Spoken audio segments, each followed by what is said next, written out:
నేను కాపాడతా. అందుకే శ్రీ వెంకటేశ్వర స్వామి యొక్క విగ్రహం అభయం ఇవ్వదండి, వరద హస్తం కూడా ఉండదండి స్వామికి. ఎప్పుడు పూజ ఇలా కిందకి ఉంటుంది. ఏం మాట్లాడదామని మనం వెంకటేశ్వర స్వామి దగ్గరికి వెళ్ళినా ఆయన ఏమంటాడు, నోరు మూసుకో కిందకి చూడు, నోరు మూసుకో కిందకి చూడు, అంతే. ఇంక రెండు మాటలు ఏం చెప్పక, కోరక, ఊరికే కొబ్బరికాయ కోరినట్టు కోరక, కోరిక ఏం చెప్పక, పాదాల్లో ఏం లేదు, నువ్వు గోవిందా కూడా అన్నది, కిందకి చూడు అంటే నా పాదాలు ఆశ్రయించు, నేను చూసుకుంటా మొత్తం. కలియుగం స్వభావమే ప్రతిక్షణం వినాశమే, స్వార్థము అరాచకం అధర్మమే, మనిషిలో దురాశలే, మనసులో అసూయలే, అంతటా అశాంతితో ప్రయాసలే. ఈ కల్పంధనాల పాశాలు తెచ్చి మోక్షాన్ని చూపే సాధనం, ఈ కర్తవ్యమేదో కర్తవ్యమేదో వివరించి చెప్పే బోధనం. భగవద్గీత భగవద్గీత భగవద్గీత శక్తి చూపించు గీతని, వెన్ను తట్టి నడిపించు గీతని, జ్ఞాన జ్యోతి వెలిగించు గీత, అజ్ఞానములను తొలగించు గీతని, లోన భక్తి నింపేది గీతని, ఆత్మ నీకు తెలిపేది గీత, ఈ విశ్వమంతా వ్యాపించి ఉన్న పరమాత్మ పదము దరిచేర్చు గీత.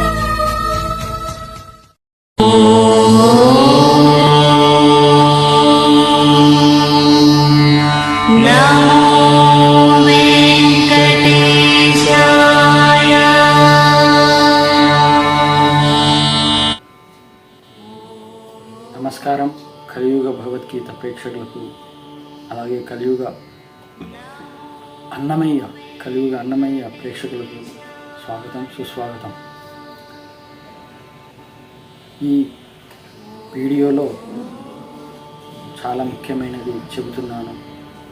సృష్టి రహస్యం, అలాగే వెంకటేశ్వర స్వామి ఈ ప్రపంచాన్ని ఎలా నడిపిస్తున్నాడు, వెంకటేశ్వర స్వామి మనల్ని పుట్టించి సృష్టించినందుకు ఆయన బాధపడుతున్నాడని లాస్ట్ వీడియో చేశాను.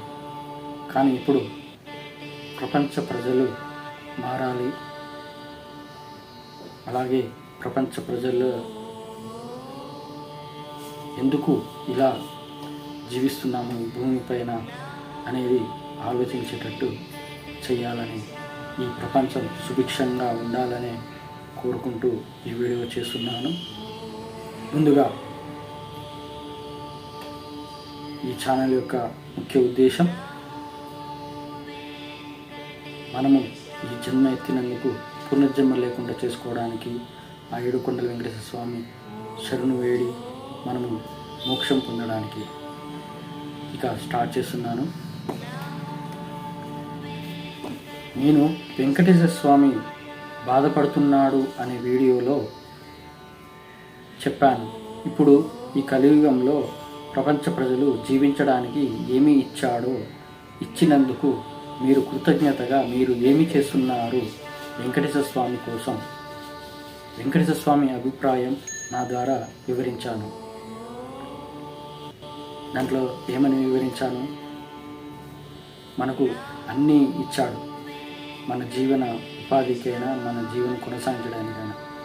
కానీ ఇంతగానం ఇచ్చిన, మనల్ని ఇలా మంచిగా చూసుకుంటున్నా, కానీ ఆయన కోసం మనం ఏమి చేస్తున్నాము, భగవద్గీత నేర్చుకుంటున్నామా, భగవద్గీత ప్రకారం నడుస్తున్నామా, ధర్మంగా జీవిస్తున్నామా, ధర్మం కోసం పోరాడుతున్నామా, అది అనేది ఆలోచించాలి. అది నేను ఈ వీడియోలో, పాత వీడియోలో వివరించాను. ఇప్పుడు ఈ వీడియోలో ఆయనతో పాటు నేను బాధపడుతున్నాను.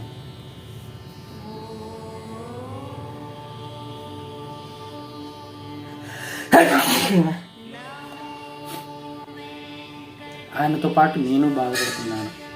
ఎందుకంటే వెంకటేశ్వర స్వామి మనల్ని పుట్టించి ఇలా అన్నీ ఇస్తున్నాడు, కానీ ఆయన కోసం ఎవరు ఆలోచించట్లేదు.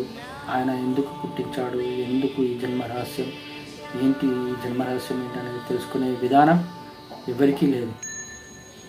అందుకే దేవుడిని అడుగుతున్నాను, తండ్రి నన్ను వీళ్ళలో కూడా పుట్టించావు, కానీ నేను అర్థం చేసుకున్నట్టు వీళ్ళు అర్థం చేసుకోవట్లేదు అని నేను కూడా బాధపడుతున్నాను.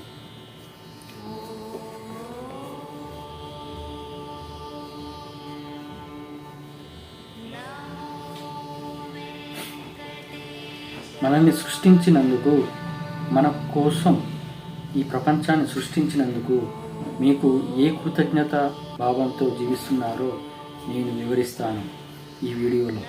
ఇప్పుడు ఈ ప్రపంచ ప్రజలందరూ ఒక మాయలో ఉన్నారు. అది కలియుగంలో కలిమాయతో పాటు శ్రీకృష్ణ మాయ అయిన యోగమాయలో ఉన్నారు. అసలు కలిమాయన్న యోగమాయన్న ఒకటే. అసలు మనము ఏంటంటే కలియుగం అనే ఆలోచన ఉండడం వల్ల కలిమాయ అని అంటున్నాము, కానీ యాక్చువల్లీ యోగమాయలనే ఉన్నాము మనం. అది తమోగుణం, రజోగుణం ఈ రెండిట్లో ఉండడం వల్లనే మనం సత్వగుణాన్ని తెలుసుకోలేకపోతున్నాము.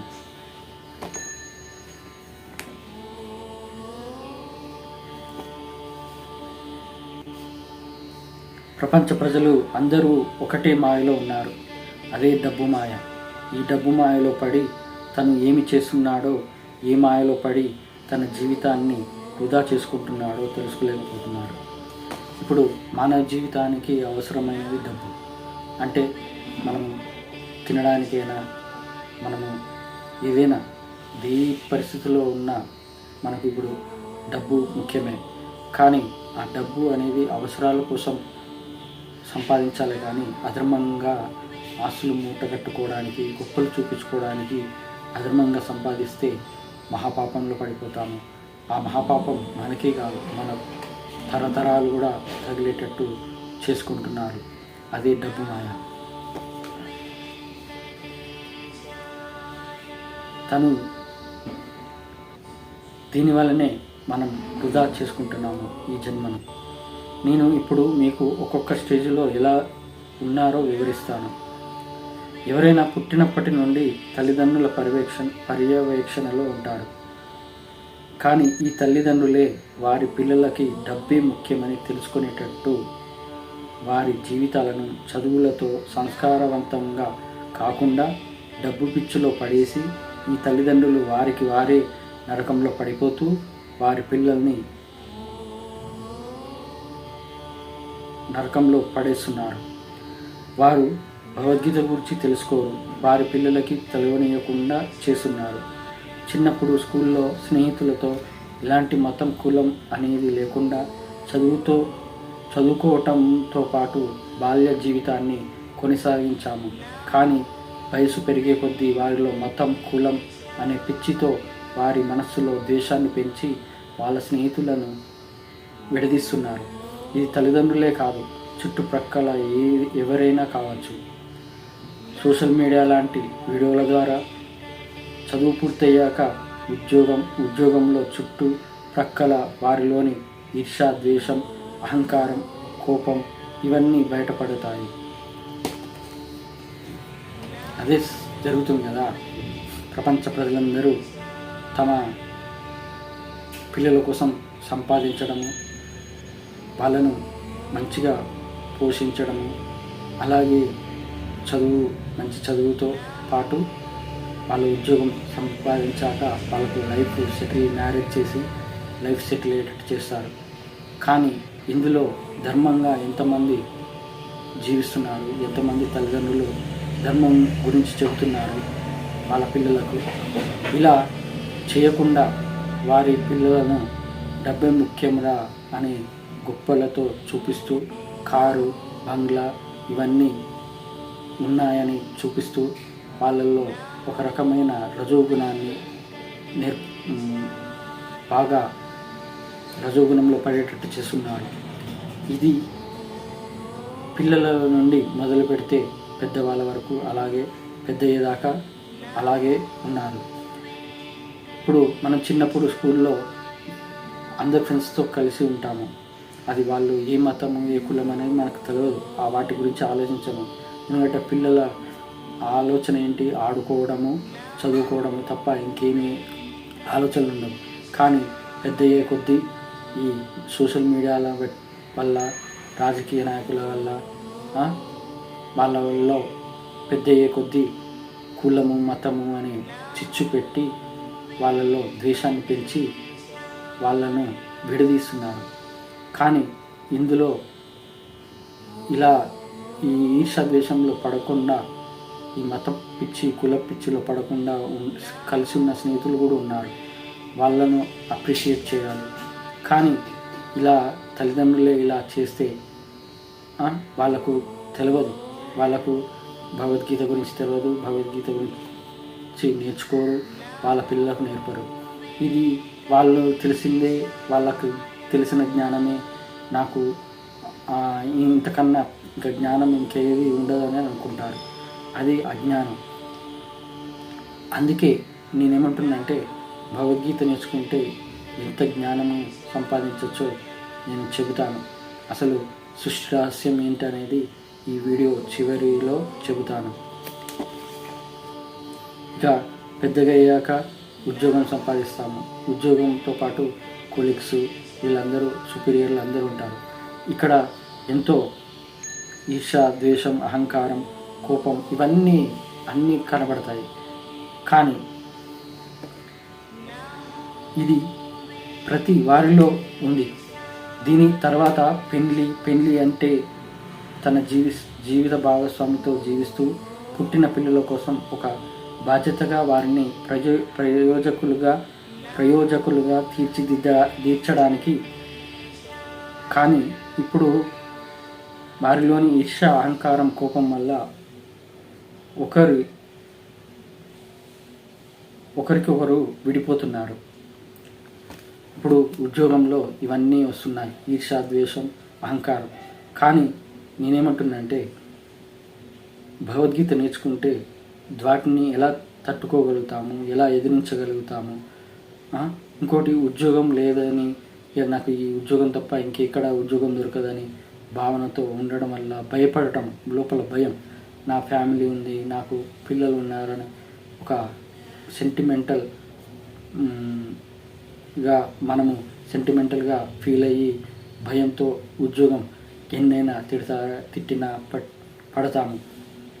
కానీ ఈ భగవద్గీత నేర్చుకుంటే ఎక్కడ అసలు మనము తప్పు చేస్తున్నాము, ఎక్కడ మనము ఈ తట్టుకునేటట్టు శక్తి ఎలా వస్తుంది, అలాగే ఎదుటి వాళ్ళు మాట్లాడకుండా మనము ఎలా సమాధానం ఇస్తే వాళ్ళు మాట్లాడరు అనే నేర్చుకునే విధానం భగవద్గీత ద్వారానే వస్తుంది. నేను అలా ఉన్నాను కాబట్టి నా జోలికి ఎవ్వరూ రారు. ఎందుకంటే నేను ఇచ్చే సమాధానం స్వామి వివేకానంద సమాధానం ఎలా ఉంటుందో అలా ఉంటుంది. ఇక పెళ్ళయ్యాక పిల్లల కోసం సంపాదించడం ఇవన్నీ జరుగుతాయి. తమ పిల్లల గురించి ఆలోచించకుండా, వారి స్వార్థం కోసం, సంతోషం కోసం పిల్లల్ని కూడా పట్టించుకోకుండా వారి ఇష్టరాజ్యంగా నడుస్తున్నారు. ఇప్పుడు బయట చూస్తున్నాము, పిల్లల్ని ఎలా పెంచుతున్నారు, రోడ్డు మీద వదిలేస్తున్నారు. కానీ అలాగే తమ ఆధిపత్యం, నేను చదివిస్తున్నాను, నేను పెడుతున్నాను, ఇంత కష్టపడుతున్నాను మీకోసం అనే ఒక లోపల అహంకారం, అది కూడా ఒక రకమైన అహంకారమే. దానివల్ల వాళ్ళపై ఆధిపత్యం చూపించడం, నేను చెప్తే వినాలి, నేను చెప్పినట్టే చేయాలి అనే ఆధిపత్యం చూపిస్తారు. అది వాళ్ళు దిగజారేటట్టు, వాళ్ళను ఒక ధైర్యం లేకుండా భయపడేటట్టు చేస్తున్నారు. అసలు ఎలా ఉండాలి, పిల్లలకు ధర్మం ఏంటో నేర్పాలి, భగవద్గీత ప్రకారం ఎలా జీవించాలి, ఎలాంటి మనుషులు ఉంటారు, ఎలా ఈ సొసైటీలో మనం ఎలా జీవించాలంటే భగవద్గీత ఒక్కటే దారి. మనము శ్రీకృష్ణ పరమాత్మ చెప్పినట్టు నడిస్తే మనం ఖచ్చితంగా, నేను ఎలా తల్లిదండ్రిగా మీకు ఎలా మీ లైఫ్లో నేను ఎంత ధైర్యంగా ఉంటున్నానో ఎలా ఉంటున్నానో మీరు కూడా నేర్చుకోండి నాతో పాటు అని అది చెప్పాలి. అది చెప్పకుండా ఆధిపత్యం చూపిస్తారు తల్లిదండ్రులైన. ఇక కొంతమంది పిల్లల్ని చంపేస్తున్నారు. ఎలా జీవించాలి, ఎలా బతకాలి అని తెలియక, ధైర్యం లేక వాళ్ళు తక్కువ అంచనా వేసుకొని సూసైడ్ చేసుకోవడం, ఇవన్నీ జరుగుతున్నాయి. తల్లిదండ్రులు చనిపోతున్నారు, వాళ్ళ పిల్లల్ని కూడా చంపేస్తున్నారు. ఇది ఎంత మహాపాపము. వాళ్ళకు జన్మనిచ్చింది దేవుడు, వాళ్ళని చంపే హక్కు మీకు లేదు. వాళ్ళ భవిష్యత్తుని చెడగొట్టేది మీరే. కాబట్టి ఇలాంటి స్వార్థంగా, చాతగానితనంగా వాళ్ళ పిల్లలపై వారి బాధలను, కోపాన్ని పిల్లలపై చూపిస్తే అది ఎంతో మహాపాపం అవుతుంది. ఇక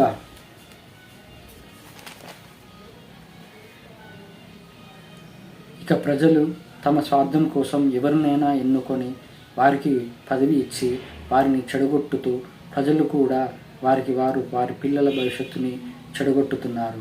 ఈ రాజకీయ నాయకులే ప్రజల వీక్నెస్ని తెలుసుకొని వారి పదవి కోసం ఎంతైనా తెగిస్తున్నారు. మన దేశంలోనే ఉంది. మతంని అడ్డు పెట్టుకొని పదవి పొందుతున్నారు. ఇది ఇంతటితో ఆగకుండా అహంకార భావంతో నిర్ణయాలు తీసుకొని దేశాల మధ్య యుద్ధాలు మొదలయ్యాయి. ఇది వారికి ఏమీ కాదు. వారి వల్ల ఆ దేశ ప్రజలకు, దేశ అభివృద్ధికి హాని జరుగుతుంది. ఇది ఇలా ఉంటే దైవభక్తిని కూడా తమ స్వార్థాల కోసం వాడుకుంటున్నారు.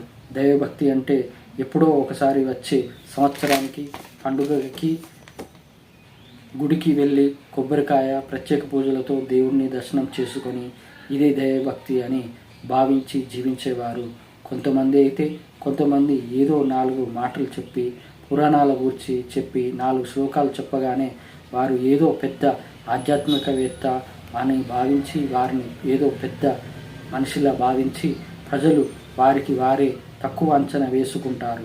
ఇక ముసుగు వేసుకొని తిరిగే వాళ్ళకైతే ఏదో దైవలోకం నుండి భూమి మీదకి వచ్చినట్టు దేవుడిగా భావించి సన్మానాలు ప్రత్యేకంగా చూస్తారు ఈ ప్రజలు.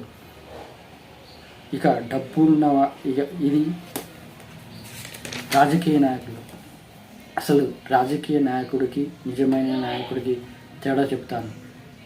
రాజకీయ నాయకుడు అంటే తమ స్వార్థం కోసం, డబ్బు కోసం, ఆస్తుల కోసం, పదవి కోసం స్వార్థంగా జీవించేవాడు.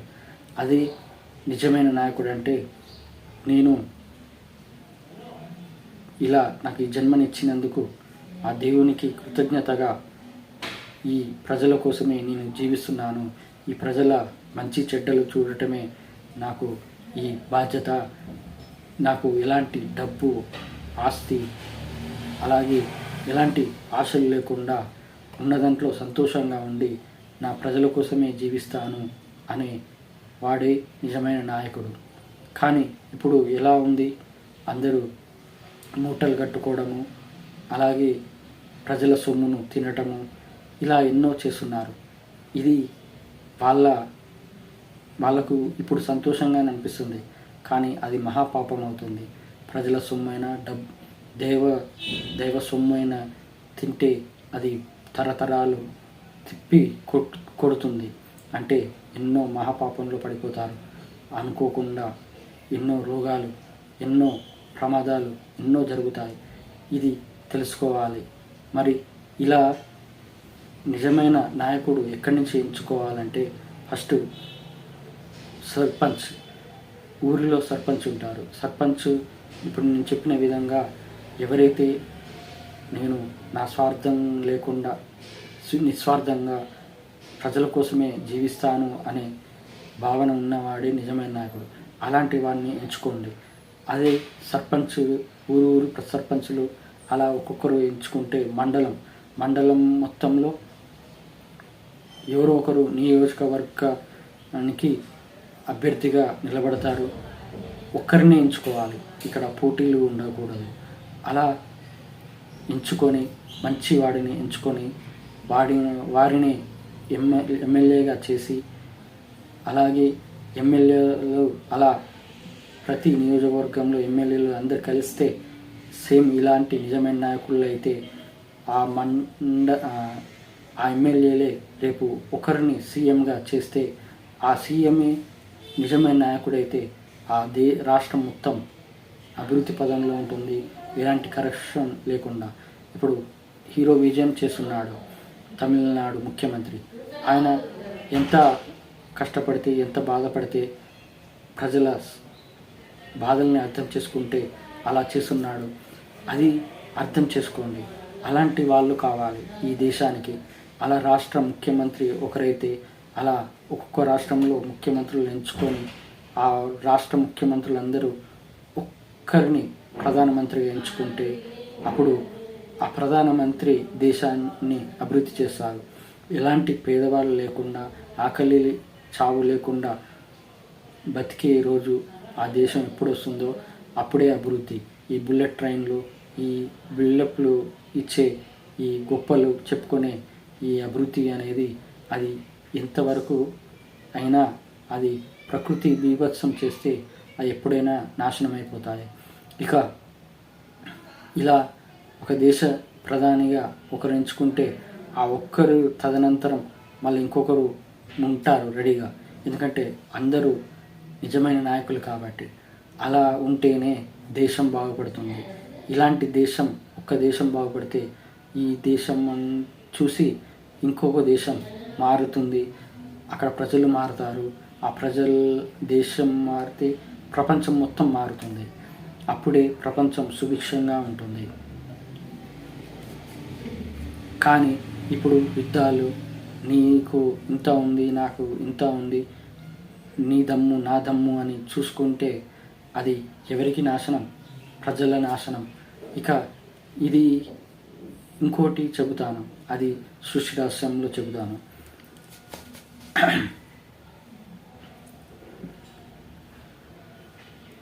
ఇప్పుడు యుద్ధం ఎలా జరుగుతుంది? నీ దగ్గర ఇది ఉంది, నా దగ్గర ఇది ఉంది అనే ఆలోచనతో, అహంకార భావంతో యుద్ధాలు చేసుకుంటున్నారు.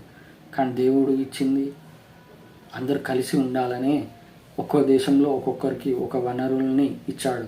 మరి అలాంటిది ఆలోచించకుండా, దేవుడు ఇచ్చింది అనే భావన లేకుండా నాది నేను అనే అహంకారంతో జీవిస్తే ఇలాంటి యుద్ధాలు జరుగుతాయి. అలా ఉంటే భూకంపాలు, సునామీలు, హీట్ వేవ్స్, స్విట్జర్లాండ్లో జరిగినట్టు, ప్రళయం, లాస్ ఏంజల్స్ బూడిదైనట్టు ఎన్నో ఘోరమైన జరుగుతాయి. మనము సరిగా లేకుండా ఇలా జరుగుతుంది అని అనుకోవడం కాదు. ఫస్ట్ మనలో ఏం మార్పు వచ్చింది, ఎలా ఉన్నామనేది ఆలోచిస్తే అప్పుడు అర్థమవుతుంది. ప్రజల వీక్నెస్, ప్రజలకు కావాల్సింది తిండి, అవసరానికి సరిపడా సరుకులు, అలాగే ఉచిత విద్యుత్, ఇంట్లో కూర్చొని ఇస్తే నిరుద్యోగ భృతి, పెన్షన్, ఇవి ఉంటే చాలు అనుకుంటున్నారు. కానీ అది అనువుగా తీసుకొని రాజకీయ నాయకుడు ఏం చేస్తున్నాడు? మిమ్మల్ని ఒక మాయలో పడిస్తున్నాడు. అది మీరు చాతకానితనం, మీలోని చాతకానితనాన్ని గుర్తించి మిమ్మల్ని ఒక మాయలో పడేసి వాళ్ళు పదవిలో ఉండి వాళ్ళ రాజ్యాధికారం చూపిస్తున్నారు. మీరు ఓటుకి నోటు అడుగుతారు. ఓటుకి నోటు తీసుకుంటే అర్థం ఏంటి? మిమ్మల్ని మీరు అమ్ముకున్నట్టే. అలాగే ఇప్పుడు నువ్వు ఫ్యూచర్లో నాకు ఇది కావాలి, మా ఊరికి ఇది కావాలని అడిగితే నేను ఇంతగానం ఇచ్చాను మీకు డబ్బులు, నా ఖర్చు అవన్నీ ఎక్కడి నుంచి వచ్చాయి డబ్బులు, నేను ఇవన్నీ సంపాదించుకోవాలంటే నాకు ఎలాగైనా అధర్మంగా వెళ్తాను అన్నట్టు భావనతో రాజకీయ నాయకుడు ఉంటాడు. కానీ నీకు అడిగే హక్కు లేదు. ఎందుకంటే నువ్వు నోటు తీసుకున్నావు కాబట్టి నీకు అడిగే హక్కు లేదు. నువ్వు ఒకవేళ అడిగినా అతను పట్టించుకోడు. అలాగే నిన్ను నువ్వు నీ భవిష్యత్తుతో పాటు నీ పిల్లల భవిష్యత్తును కూడా నాశనం చేసినట్టే. ఎందుకంటే ఇప్పుడు ప్రైవేట్ స్కూళ్ళు పెరిగాయి, చదువు అంటే కమర్షియల్ అయిపోయింది. అలాగే హాస్పిటల్స్ కమర్షియల్ అయిపోయింది. గవర్నమెంట్ స్కూల్ ఉండవు, గవర్నమెంట్ హాస్పిటల్ సరిగ్గా పనిచేయవు. ఇది చదువు, వైద్యం, ఇది ఇంకా వనరులు, మీకు నీరు కావాలన్నా, ఇంకా ఏదైనా నిత్యావసరాల సరుకులు రేట్లు పెరగడము, ఇవన్నీ మీరు భరించాక తప్పదు. ఎవరిని ఇలాంటి స్వార్థపూర్వమైన రాజకీయ నాయకుల్ని ఎంచుకుంటే మరి ఇలా మీరు మీ పిల్లల భవిష్యత్తును కూడా చెడగొడుతున్నారు ఓటుకి నోటు తీసుకొని. ఇది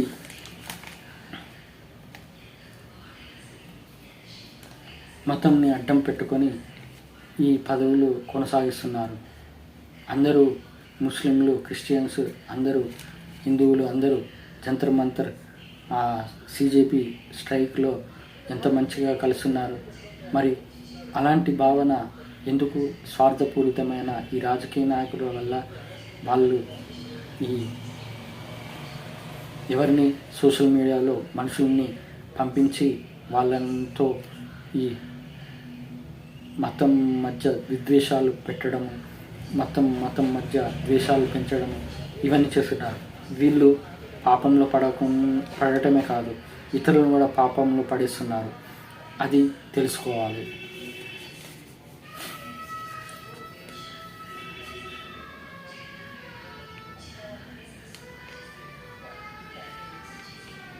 ఇక దైవభక్తి అంటే గుడికి వెళ్ళడము, కొబ్బరికాయ కొడితే చాలు, స్పెషల్ పూజలు చేసుకుంటే చాలు అని మన హిందూ భక్తులు కోరుకుంటారు.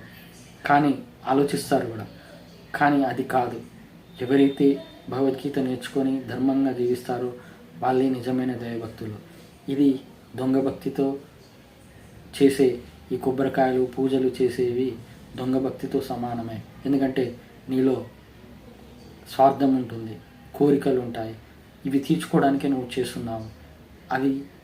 అది ఈ జన్మ ఇచ్చినందుకు ఆ దేవునికి కృతజ్ఞత భావంతో నేను మారతాను అనే, భగవద్గీత ప్రకారం నడుస్తాను అనే ఆలోచన ఎప్పుడూ రాదు. ఇక ముసుగు వేసుకున్న మనుషులు ఏంటంటే వాళ్ళు కష్టపడటం, సంసార జీవితాన్ని కొనసాగించడము ఒక రకమైన బాధగా, ఒక రకమైన భారంగా భావించి వాళ్ళు ఒక ముసుగు వేసుకొని ఇతర మతాలను ద్వేషిస్తూ, అలాగే వాళ్ళను కూడా వాళ్ళు ఎలా ఉన్నారో కాకుండా ఇంకోళ్ళను కూడా వాళ్ళ వైపు తెప్పించుకోవడానికి చేస్తున్నారు. ఇప్పుడు ఇస్కాన్ టెంపుల్ అయినా నేను అడుగుతున్నాను, ఈ వయసు పిల్లలు ఉన్నారు, ప్రణవానందదాసు ఇంకా ఎంతోమంది, కానీ వాళ్ళు సంసార జీవితం చేయకుండా అలా ముసుగులో ఉండి వాళ్ళు ఇదే భగవత్ చింతన, ఆధ్యాత్మికం అని నేర్పుతున్నారు. కానీ సృష్టిని ఆపడం మీకు హక్కు ఉందా? సృష్టి ఆపడానికి మీకు హక్కు ఎవరు ఇచ్చారు? అసలు దేవుడు పుట్టించింది సృష్టిని నడిపించడానికి, సృష్టిని సృష్టించడానికి. అలాంటిది మీరు పెళ్లి చేసుకోకుండా ఆధ్యాత్మికంగా బతుకుతాను, ఈ సంసార జీవితాన్ని భారంగా మోయలేము అని ఇదే దైవ సంబంధమైన ఆధ్యాత్మిక జీవనం అని సన్యాసులుగా తయారు చేసి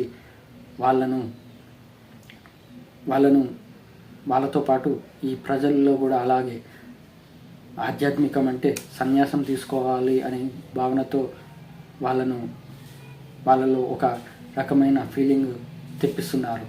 మరి ఈ ప్రజల్ని అడుగుతున్నాను, ఈ ముసుగు వేసుకున్న వాళ్ళను సన్మానించడము, వాళ్ళ కాళ్ళు పట్టుకోవడము, అసలు మీరు గుడికి వెళ్ళడమే మీరు మీ ఆత్మను దేవునితో కనెక్ట్ చేయడానికి. కానీ కొబ్బరికాయలు పూజలు చేసి, స్పెషల్ పూజలు చేసి ఏదో స్వార్థం కోసం చేస్తున్నారు.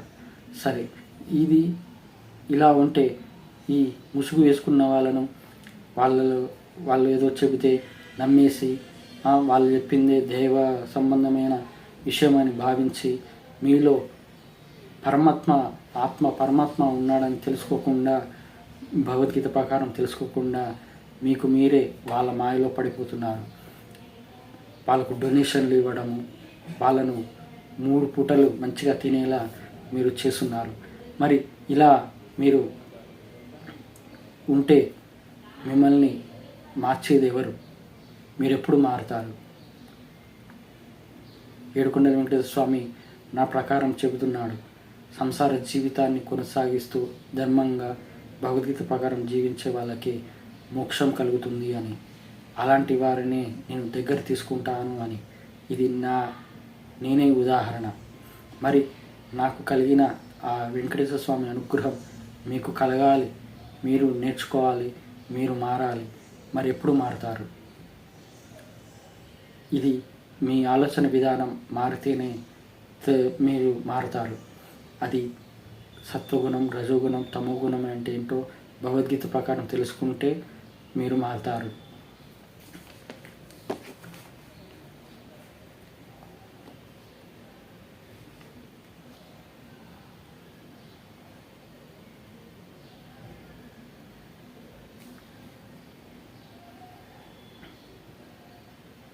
ఇక డబ్బున్నవాడిని చూసి ప్రజలు వారే తక్కువ అంచనా వేసి అలాంటి వారికి దండాలు పెడతారు. కానీ ఈ ప్రజలు వారిలో ఎవరు ఉన్నారు అనేది ఎప్పటికీ తెలుసుకోరు. కానీ భగవద్గీత మాత్రమే తెలుపుతుంది వారిలో ఉంది పరమాత్మ అని. ఇది తెలుసుకుంటే జీవితంలో ఎలాంటి కష్టాలని అయినా బాధలనైనా జయించవచ్చు అని తెలుసుకోవచ్చు. నేను తెలుసుకున్నది ఇదే. అందుకే నేను మీకు వివరిస్తున్నాను భగవద్గీత గురించి. ఇప్పుడు డబ్బున్నవాడికే దాసోహం అన్నట్టు డబ్బున్నవాడిని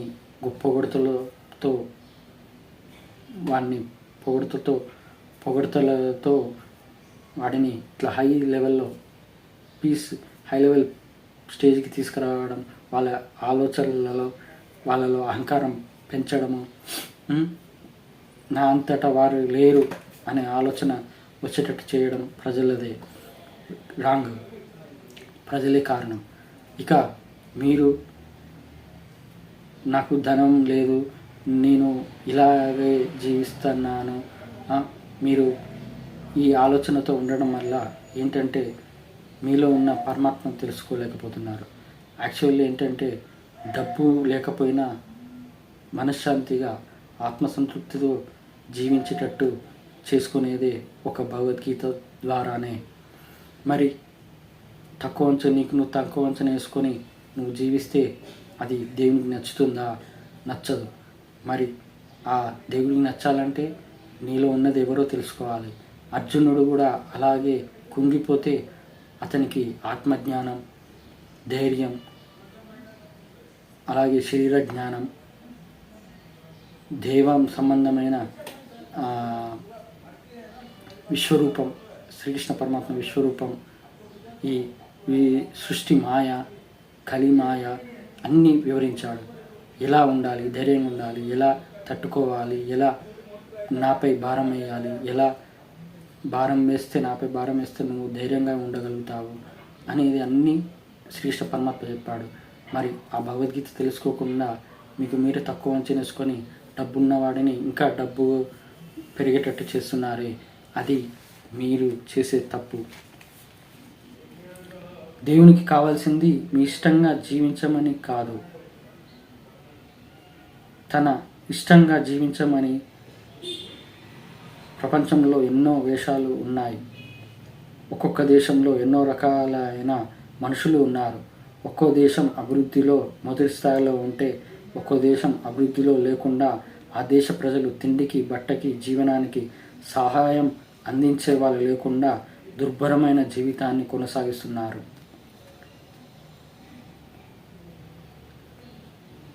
ఇప్పుడు మనమే ఈ జీవితం అంటే ఇది ఒక్కటే జన్మ, ఈ జన్మలోనే హ్యాపీగా జీవించాలి, ఇక మళ్ళీ ఈ జన్మ రాదు అన్నట్టు అనే భావనతో జీవిస్తున్నారు. కానీ ఎన్నో వేల జన్మలు ఉన్నాయి, ఎన్నో లక్షల జన్మలు ఉన్నాయి. జంతు ప్రపంచంలో పుట్టి మానవ జన్మగా ఎత్తి జన్మ మరణ చక్రంలో పడే రోజులు ఉన్నాయి. అలాంటి జన్మల గురించి ఆలోచించకుండా మీరు ఇదే జీవితం, ఇదే సంతోషంగా, ఇది అశాశ్వతమైన తిండి చికెన్, నాన్ వెజ్ తినడము, అలాగే రెస్టారెంట్లో తినడము, హ్యాపీగా ఎంతో కొలెస్ట్రాల్ పెరిగేటట్టు తినడము, ఇవన్నీ జరుగుతున్నాయి.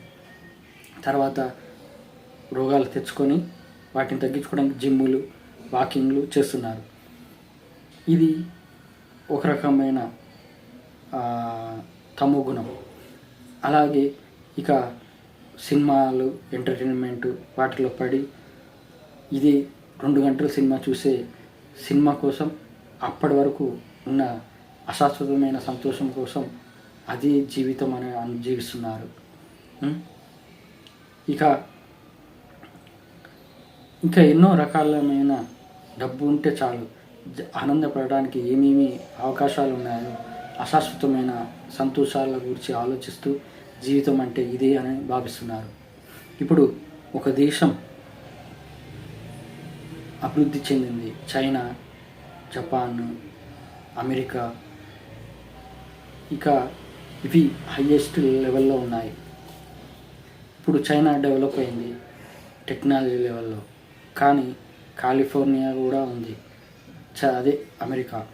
మరి అలాంటి అమెరికా, కాలిఫోర్నియా కింద భూభాగంలో పొరలు మారుతున్నాయి. భూమి పొరల మధ్య ఒత్తిడి పెరుగుతుంది. దానివల్ల కాలిఫోర్నియా అసలు పూర్తిగా మాయమైపోతుంది ప్రపంచపటం నుంచి అని న్యూస్లో వస్తుంది, సాక్షి టీవీలో. మరి అలాంటిది ఎన్నో జరుగుతున్నాయి. ఎంత డెవలప్ అయితే ఏం లాభం? నువ్వు నా దేశం గొప్ప, నా దేవుడే గొప్ప అని భావిస్తూ నీ అభివృద్ధి పదము నీదే అని, నీ దేశమే అభివృద్ధిగా ఉండాలని ఇంకో దేశాన్ని తక్కువ అంచనా వేసి వాళ్ళని తొక్కేసి వాళ్ళతో యుద్ధాలు చేసి వాళ్ళను మాయం చేసేటట్టు చేస్తున్నారు. కానీ ఇలా స్వార్థంగా నా దేశమే గొప్పదై ఉండాలి ప్రపంచం మొత్తంలో అని భావించే వాళ్ళు ఆ దేశమైన ఇక అసలు అభివృద్ధి లేకుండా ఆకలి చావులతో తిండి తినకుండా ఉన్న దేశం ముఖ్యంగా ప్రపంచపటంలో ఆఫ్రికా దేశం. ఆఫ్రికా దేశంలో గడ్డి వండుకొని తింటున్నారు, పిల్లలకు పెడుతున్నారు. మరి అలాంటి దౌర్భాగ్యమైన జీవితాన్ని గడుపుతున్నారు. మరి ప్రపంచమే ఎంతో అందంగా ఉంటుంది. మరి ప్రపంచం మొత్తం అందంగా సుభిక్షంగా ఉండాలంటే ప్రపంచ దేశాలన్నీ ఒకటే, ఆకలి చావులు లేకుండా ఉండాలి. నాది స్వార్థము, నా ఫ్యామిలీ అని భావిస్తూ ఇతరులు పక్కింటోడు ఎటుపోయినా పర్వాలేదు అన్నట్టు అలా ఆలోచిస్తారే, అలాగే దేశం కూడా ఆలోచిస్తే ప్రపంచం మొత్తం ఇలా ప్రకృతితో భూకంపాలు, సునామీలు, కరోనా లాంటి వైరస్లు, ఎన్నో ఘోరమైన దౌర్భాగ్యమైన జీవితాలను గడిపే రోజు ప్రపంచం మొత్తం వస్తుంది ఖచ్చితంగా, మీరు మారేంత వరకు. మరి ఇలా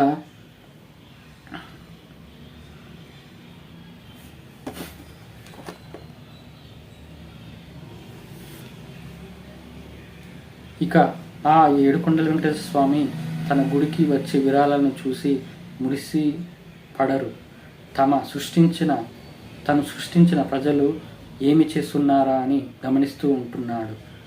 ఎవరి స్వార్థం వారిదే అన్నట్టు జీవించే ఏ దేశ ప్రజల్లో ఆకలితో అలమటిస్తూ ఉన్న ఏ దేశాల ప్రజల్లో ఉన్నారో చూస్తూ ఉంటాడు, ఎదురు చూస్తాడు ప్రజలు మారే రోజు కోసం. ఎవరైతే భగవద్గీత తెలుసుకొని ధర్మం కోసం పోరాటం చెయ్యాలనే భావనతో ఉన్నవారినే తెలుసుకుంటాడు. వారికి ఎలా కాపాడాలో, వారి ధర్మ మార్గంలో ఏ విధంగా ఆదుకోవాలి అనేది ఆలోచిస్తాడు వెంకటేశ్వర స్వామి. గుడికి విరాళాలు ఇవ్వడం వల్ల తమకు గొప్పగా పేరు వస్తుందని స్వార్థంతో ఇస్తారు.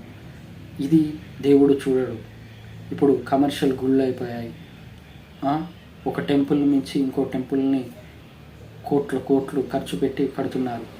ఆ కోట్లు ఖర్చు పెట్టే బదులు ఒక పేదవాడికి అన్నం పెట్టే విధానం, ఒక ట్రస్ట్ ఏర్పరిచి బట్టలు లేని వానికి బట్టల దానం, అన్నం లేని వాడికి అన్నం, ఉద్యోగం లేని వాడికి ఉద్యోగం ఇచ్చేటట్టు,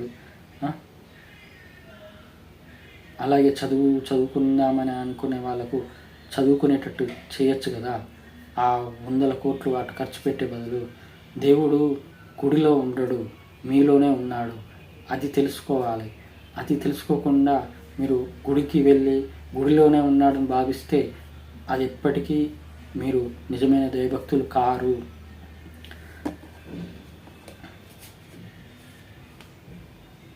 ఏ దేశ ప్రజలు స్వార్థంగా జీవిస్తున్నారు, ఏ దేశ ప్రజలు ఆకలితో చస్తున్నారు, ఎవరు ప్రజలు మారే రోజు కోసం ఎప్పుడు వస్తారని చూస్తున్నాడు. అలాగే భగవద్గీత ప్రకారం అర్జునుడు మారినట్టు ప్రజలు కూడా మారాలని ఆ దేవుడు కోరుకుంటున్నాడు, వెంకటేశ్వర స్వామి. ఇప్పుడు కలియుగంలో జరిగే మానవత్వం లేని మనుషులు ఎలా ఉంటున్నారో తెలుసు కదా. డబ్బు కోసం అమాయకులను చంపేస్తున్నారు. భార్యాభర్తలు చిన్నదానికి గొడవపడి విడిపోవటమే కాదు, చంపేసేవారు కూడా ఉన్నారు. భక్తితో ముసుగు వేసి వారి పేరు ప్రతిష్టను పెంచుకోవడానికి చేసేవారు, ఆస్తుల కోసం బంధాలను మర్చిపోయి కొట్టుకొని చంపుకునేవారు, పదవి కోసం ఎంతైనా తెగించేవారు, డబ్బు కోసం ప్రజలను కూడా మోసం చేసేవారు, తమ జీవనం కొనసాగించడానికి మతం అనే ద్వేషంతో ఇతరులపై నిందలు వేసి మరో మహాపాపంలో పడటమే కాకుండా ఇతరులను వారిలాగానే మార్చడానికి ప్రయత్నం చేసేవారు, కోపంతో శరీరంను చూసుకొని మురిసిపోతూ ఆడవారైనా మగవారైనా ఎంతోమంది జీవితాలను నాశనం చేసేవారు. ఇంకా ఎన్నెన్నో పాపములు చేస్తూ అధర్మంగా జీవిస్తూ ధర్మంగా జీవిస్తున్నామని చూపిస్తూ ప్రజలను మోసం చేసేవారు. ఆఖరికి ఆ భగవంతుడినే మోసం చేసేవారు కొందరు. ఇప్పుడు మనుషులు ఎంత స్వార్థంగా మానవత్వం లేకుండా జీవిస్తున్నారంటే, అమాయకుల్ని ఏదో ఒక మాయమాటలు చెప్పి ఇది బాగుంటుంది, ఈ ఫైనాన్స్ బాగుంటుంది, ఈ మ్యూచువల్ ఫండ్ బాగుంటుంది అని మాయమాటలు చెప్పి, ఈ ఇన్సూరెన్స్ అని మాయమాటలు చెప్పి వాళ్ళు ఉంటారు. అలాగే భార్యాభర్తలు అనేది వాళ్ళ జీవనము ఇలాంటి అధర్మం లేకుండా, స్వార్థం లేకుండా వాళ్ళ పిల్లల భవిష్యత్తును కోసం వాళ్ళ ఈ జీవన విధానం ఎందుకని తెలుసుకొని వాళ్ళ పిల్లల జీవితాలను కూడా ఎందుకు ఈ మానవ జన్మ అని తెలుసుకొని తెలిసేటట్టు చేసేదే భార్యాభర్తల బంధానికి ఒక ఉదాహరణ. భార్యాభర్తల బంధం ఎలా ఉందనేది కూడా దేవుడు గమనిస్తూ ఉంటాడు. వాళ్ళు ఎలా మారుతున్నారు, రజో తమో గుణం వల్ల ఎలా మారుతున్నారు, ఒకరినొకరు కొట్టుకుంటున్నారు, ఒకరినొకరు చంపుకుంటున్నారు, కోపం వల్ల, అలాగే కామం వల్ల, అలాగే ఆస్తుల కోసం బంధాలను మర్చిపోయి చంపుకుంటున్నారు. ఇలా జరుగుతుంది. ఈ మానవ జన్మ ఇచ్చింది ఇందుకేనా? వెంకటేశ్వర స్వామి మిమ్మల్ని పుట్టించింది ఇందుకేనా? పిల్లల్ని చంపేయడం ఇందుకేనా? ఇది ఇక భక్తితో ముసుగు వేసుకొని పేరు ప్రతిష్టలు సంపాదించుకోవడానికి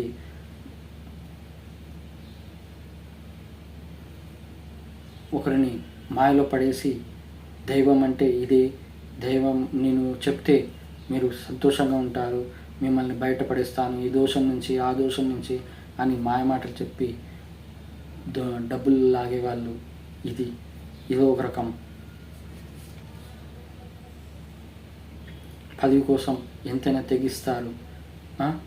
తన పదవి పోతే మళ్ళా ఈ సమాజంలో బతకడం కష్టం అన్నట్టు, తన పరువు పోతుందన్నట్టు ఎంతకైనా తెగించే రాజకీయ నాయకులు, ఇలాంటి వాళ్ళు ఎంతో మహాపాపంలో పడిపోతారు.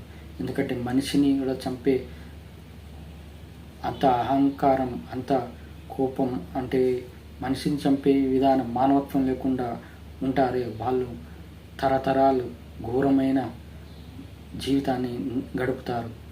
అది అదే కాకుండా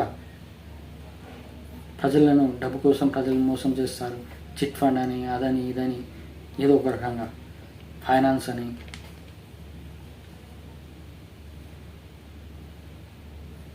ఇప్పుడు ముసుగు వేసుకునే వాళ్ళు తమ జీవనం కొనసాగించడానికి మతద్వేషం పెంచుకొని డబ్బులు సంపాదిస్తున్నారు, డొనేట్లు అడుగుతున్నారు.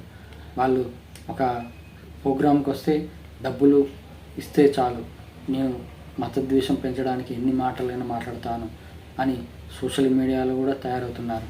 నేను ఒక ఆమెను గమనించాను. ఏంటంటే భగవద్గీత అంటే చావుకాడ పెట్టే పాట కాదు, భగవద్గీత అంటే ఏంటో తెలుసుకోండి, మారండి, భగవద్గీతను ఇలా తక్కువ అంచనా వేయకండి అని చెప్పిన ఆమె ఇప్పుడు భగవద్గీత తెలుసుకోకుండా, భగవద్గీత ప్రకారం నడవకుండా, అధర్మంగా సోషల్ మీడియాలో మతద్వేషాలు పెంచుతూ ముస్లింలంటే వ్యతిరేకంగా, క్రిస్టియన్లంటే వ్యతిరేకంగా ఘోరమైన తప్పులు చేస్తున్నారు. ఇది మహాపాపంలో పడిపోతారు. అలాంటి ఇలా ఏంటి మేడి పండు చూడ మేలిమై ఉండును, పుట్ట విప్పి చూడ పురుగులుండు అన్నట్టు వాళ్ళు పైకి ఎంతో మేలిమై ఉంటారు, కానీ లోపల అంతా గుణాలు, ఇంత చండాలమైన గుణాలతో జీవిస్తారు. అది మహాపాపం. వాళ్ళ పిల్లలు, వాళ్ళ తరతరాలు కూడా చాలా మహాపాపంలో పడినట్టే.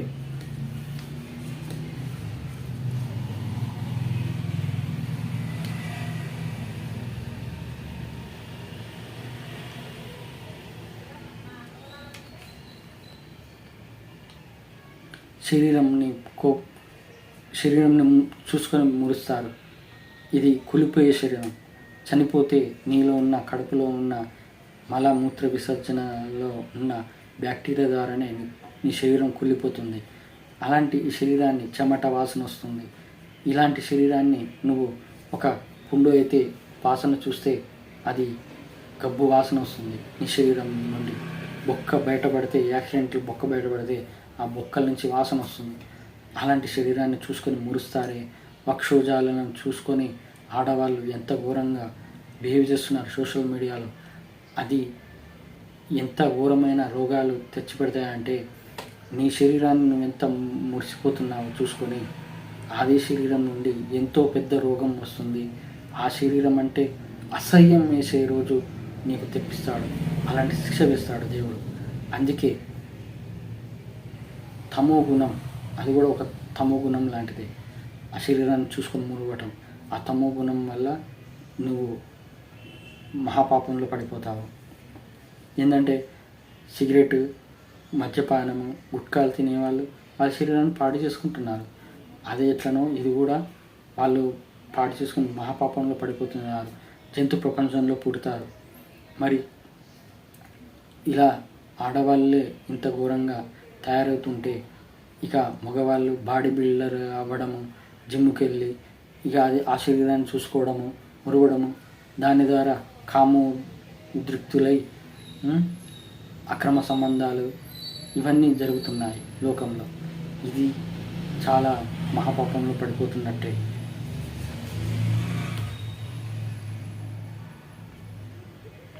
ఇంకా ఎన్నో పాపములు చేస్తూ మళ్ళీ ధర్మంగా జీవిస్తున్నామన్నట్టు నటిస్తూ ఆ దేవుని గుడికి వెళ్ళి కొబ్బరికాయ కొట్టి పూజలు చేసి మళ్ళీ దేవుణ్ణి మోసం చేస్తున్నారు.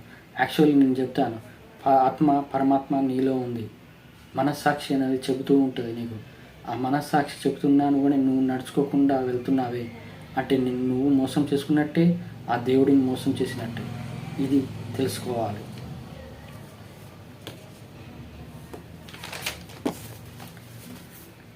ఇలా జీవిస్తున్న ప్రజలను చూసి ఆ ఏడుకొండల వెంకటేశ్వర స్వామికి ఇంకెంత బాధపడాలి.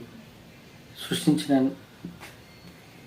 నేను వీళ్ళే ఇలా తయారవుతున్నారు, నన్నే మోసం చేస్తున్నారని, నాటకాలతో మోసం చేస్తున్నారని ఆయన ఎంత బాధపడాలి. ఇక అందుకే ఆయనతో పాటు నేను బాధపడుతున్నాను. ఈ ప్రపంచ ప్రజలు మారాలంటే ఏమి చేయాలి? ఆ దేవుడు అందుకే ఆయన నన్ను ఎంచుకున్నాడు ఈ ప్రపంచ ప్రజలు మారటానికి. ఇందుకే కలియుగ భగవద్గీత, కలియుగ అన్నమయ్య యూట్యూబ్ ఛానల్స్ని నాతో ప్రారంభించాడు. ఈ ఛానల్స్ ద్వారా వారి ఎందుకు ఈ జన్మను ఎత్తారో తెలుసుకోవాలి. ఈ మానవ జన్మ ఎత్తినందుకు మనము ఏమి చేయాలి అని తెలుసుకోవాలి. నిజమైన దైవభక్తి అంటే ఏమిటో తెలుసుకోవాలి. ఎవరిని ఆ ఏడుకొండల వెంకటేశ్వర స్వామి దగ్గరికి తీసుకుంటాడు, ఎవరిని దూరం ఉంచుతాడనేది తెలుసుకోవాలి. అందుకే ఈ కలియుగంలో అనుభవించే ప్రపంచ ప్రజల కష్టాలు, బాధల నుండి ఎలా బయటపడాలో తెలుసుకోమంటున్నాడు. నేను కూడా ఏడుకొండల వెంకటేశ్వర స్వామితో పాటు బాధపడుతున్నాను కాబట్టి ఏడుకొండల వెంకటేశ్వర స్వామి కోసం ఈ ప్రపంచ ప్రజలను గోవిందా గోవిందా అనేటట్టు శరణు వేడేటట్టు మోక్షంని పొందేటట్టు చేయాలనే భావనతో ఉన్నాను. నేనుగా నిజమైన దైవభక్తితో ధర్మంని కాపాడటానికి, నాలో దైవభక్తిని పెంచుకోవడానికి ఆ ఏడుకొండల వెంకటేశ్వర స్వామిని వేడుకుంటున్నాను. అంతా ఏడుకొండల వెంకటేశ్వర స్వామి వారి దయ. కానీ మనిషి తలుచుకుంటే ఏదైనా సాధించవచ్చు ఈ భూలోకంలో. అది నేను నిరూపిస్తాను, మిమ్మల్ని మారుస్తాను. ఇది నా దైవాజ్ఞ, ఇది నా దైవ సంకల్పం, ఇది నా దైవ కార్యం. ఇక ఈ ఛానల్ పెట్టడం దేనికనేది, నా లైఫ్ టార్గెట్ ఏందని అనేది చెప్పాను కదా. ఇక సృష్టి రహస్యం ఇప్పుడు మీకు వివరించినంత ప్రజలు ఎలా జీవిస్తున్నారు, ఎలా మహాపాపంలో పడుతున్నారు, ఎలా మాయలో ఉంటున్నారు అనేది చెప్పాను.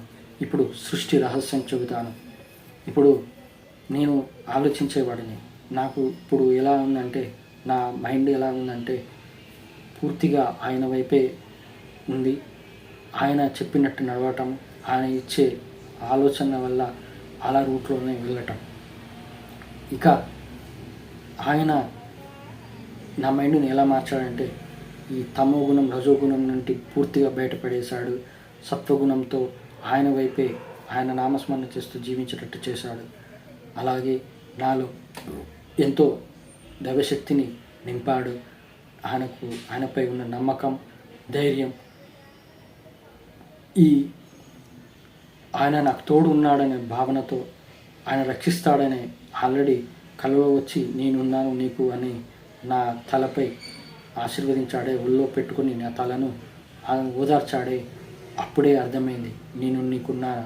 ఇక ఆయన ఉన్నాక ఇక నేనెందుకు భయపడతాను? ఎవ్వరికీ భయపడను.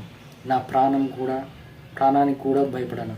ఎందుకంటే ఎప్పుడు పోయితే అప్పుడు ఆయనకు దగ్గరవుతున్నానని అర్థం చేసుకొని నవ్వుతూ వెళ్తానని తప్ప బాధపడను. ఇక సృష్టి రహస్యం ఇప్పుడు నేను ఆలోచిస్తాను. మనము ఫస్ట్ ఆలోచించింది అంటే, నా జీవన విధానంలో ఈ కష్టాలు, బాధలు పడ్డాను. ఎందుకు ఇలా కష్టాలు పడుతున్నాను, ఎందుకు ఈ బాధపడుతున్నాను, దేనివల్ల అనేది తెలుసుకున్నాను.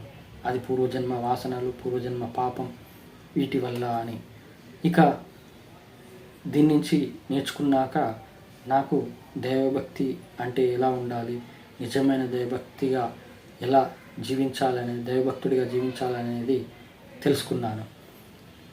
ఇక ఈ మానవ జన్మ రహస్యం, ఈ సృష్టిపై ఎన్నో జంతువులు అన్నీ జీవిస్తున్నాయి. ఇవి ఎలా జీవిస్తున్నాయి, ఎందుకు జీవిస్తున్నాయి, వీటి పుట్టుక ఎందుకు, మనం ఎందుకు పుట్టాము అన్నీ తెలుసుకున్నాను. ఇక ఈ సృష్టి, ప్రపంచం ఎలా సృష్టించబడింది, ఈ గ్రహమండలాలు, నక్షత్రాలు ఇవన్నీ ఉన్నాయి. ఇవన్నీ ఎలా నడుస్తున్నాయి, గ్రహశకలాలన్నీ ఎన్నో వస్తుంటాయి భూమి వైపు, కానీ తప్పిస్తూ ఉంటాడు దేవుడు. అది ఎలా జరుగుతుంది, ఇవన్నీ తెలుసుకున్నాను. ఇక సృష్టి రహస్యంలోకి వెళ్తే పూర్తిగా విశ్వం అనేది ఉంటుంది. ఈ విశ్వం అనేది ఎన్నో వేల కోట్ల గెలాక్సీలతో ముడిపడి ఉంది. అలా గెలాక్సీలో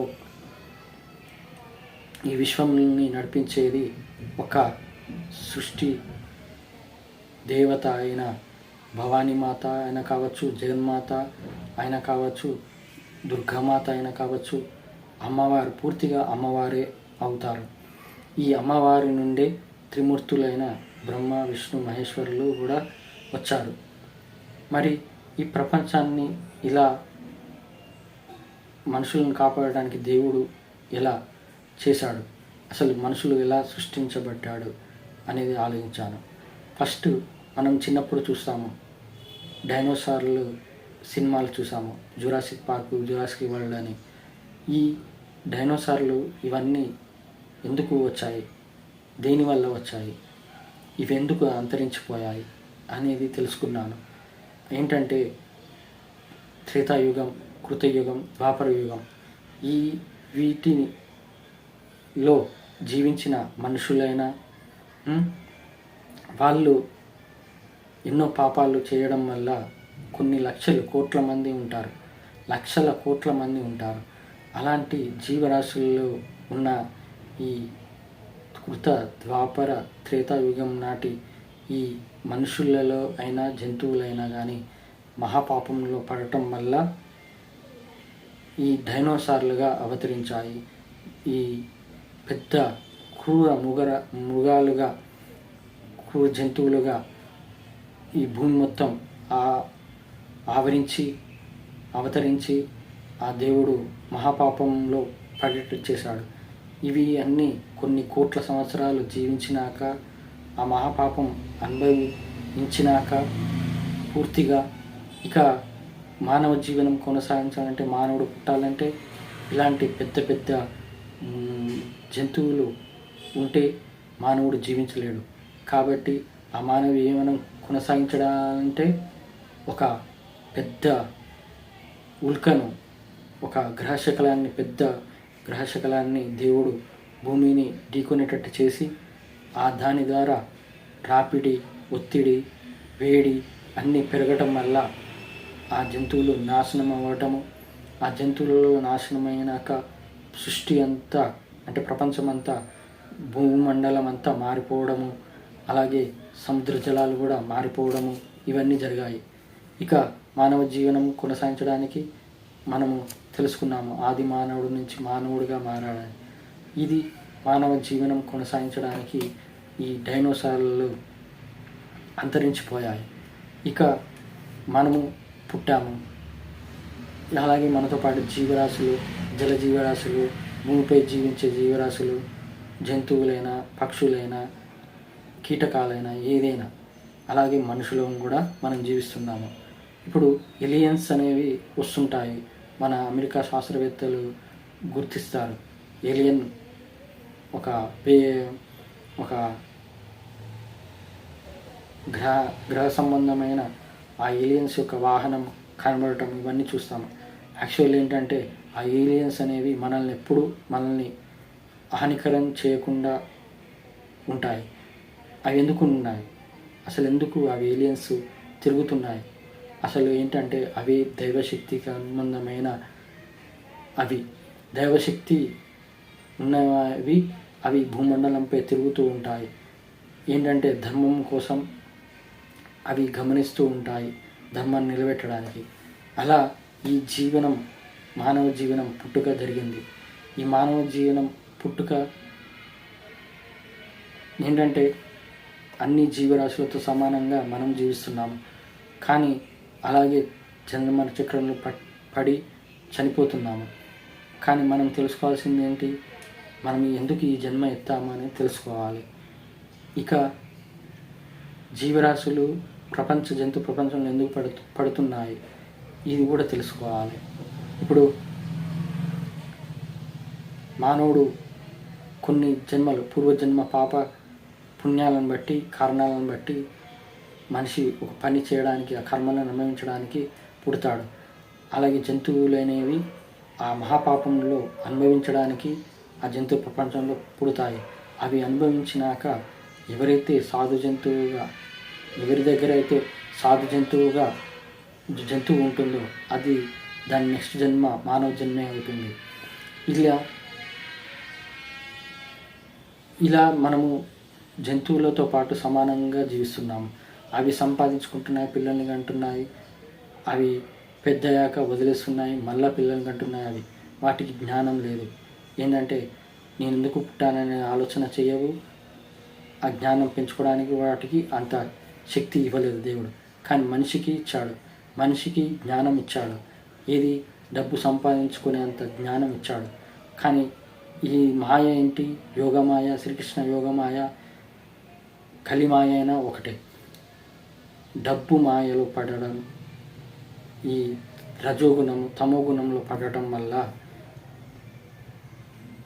ఆ మనిషి కూడా డబ్బు సంపాదించడమే ముఖ్యం, ఆస్తులు సంపాదించడం ముఖ్యము, పిల్లల్ని లైఫ్ సెటిల్ చేయడమే ముఖ్యమని భావిస్తూ అంతవరకే ఆ జ్ఞానం వరకే ఆ దేవుడు ఇచ్చాడు వాళ్ళకు.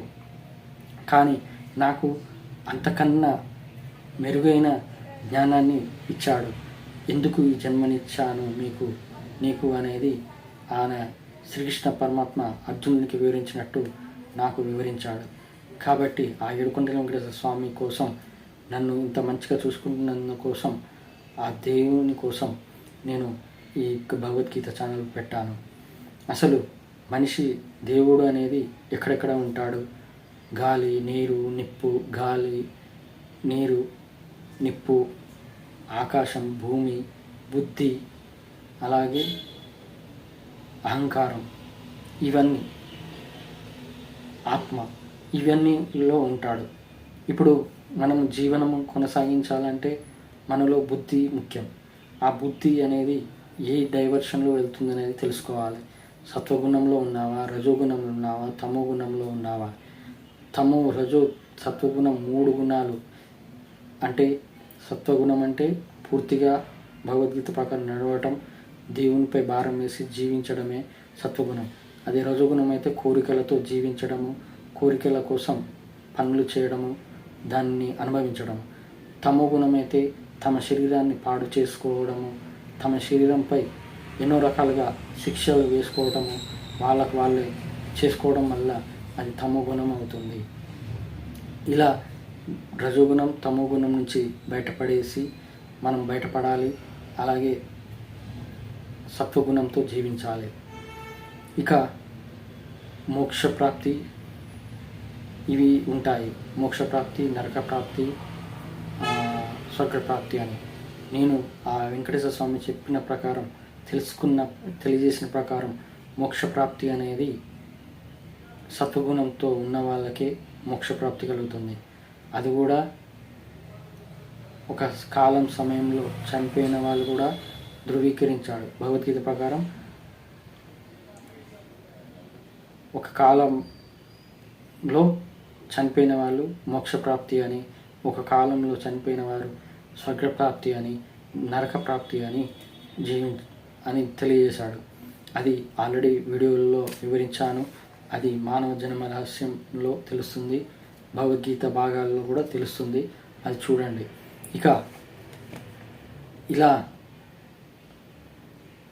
ఇలా తెలుసుకోకుండా మనము ఈ సత్వగుణము, రజోగుణం, తమోగుణము గురించి తెలుసుకోకుండా మనము ఇదే జీవితం అన్నట్టు, ఎంజాయ్మెంటే ముఖ్యమైనట్టు జీవిస్తే అది తర్వాత వయసులో మంచిగానే ఉంటావు, కానీ వృద్ధాప్యంలో అనుభవించే కర్మల వల్ల అనుభవించే పాపకర్మలు, ప్రారంధ కర్మలు చాలా ఘోరంగా అనుభవించాల్సి వస్తుంది.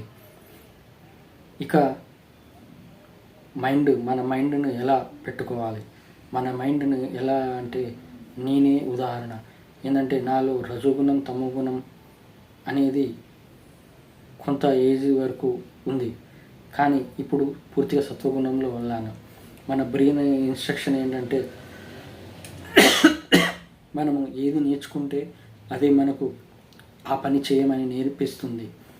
పిల్లవాడు వీడియో గేమ్ ఆడినట్టు ఇలా చేతులు ఆడిస్తే అది మొబైల్ చేతులు లేకపోయినా మళ్ళీ ఏళ్ళు ఆడిస్తాయి. అంటే బ్రెయిన్ ఇన్స్ట్రక్షన్ అలా ఇస్తుంది. మరి మన బ్రెయిన్ని అలా మార్చుకోవాలి, సత్వగుణంతో మార్చుకోవాలి. ఇలా మనము తెలుసుకోకుండా తమో రజోగుణంతో ఉంటే జన్మమరణ చక్రంలో పడిపోతాము. అందుకే ప్రపంచ ప్రజలు సుభిక్షంగా ఉండాలంటే ప్రపంచ ప్రజలు మారాలి. ప్రపంచ ప్రజలు మారాలంటే భగవద్గీత తెలుసుకోవాలి, భగవద్గీత నేర్చుకోవాలి. అది ఏ మానవ పుట్టుక ఉన్నందుకు, మానవ జన్మ ఎత్తినందుకు. మానవ జన్మ అది ఏ మతంలో అయినా కావచ్చు, ఏ కులంలో ఉన్న వాళ్ళైనా కావచ్చు, వాళ్ళు తెలుసుకోవాలనే భావన ఉంటే ఖచ్చితంగా నేర్చుకోవాలి. అప్పుడే తెలుస్తుంది నువ్వెందుకు పుట్టావు అనేది. ఇది ఇలా కాకుండా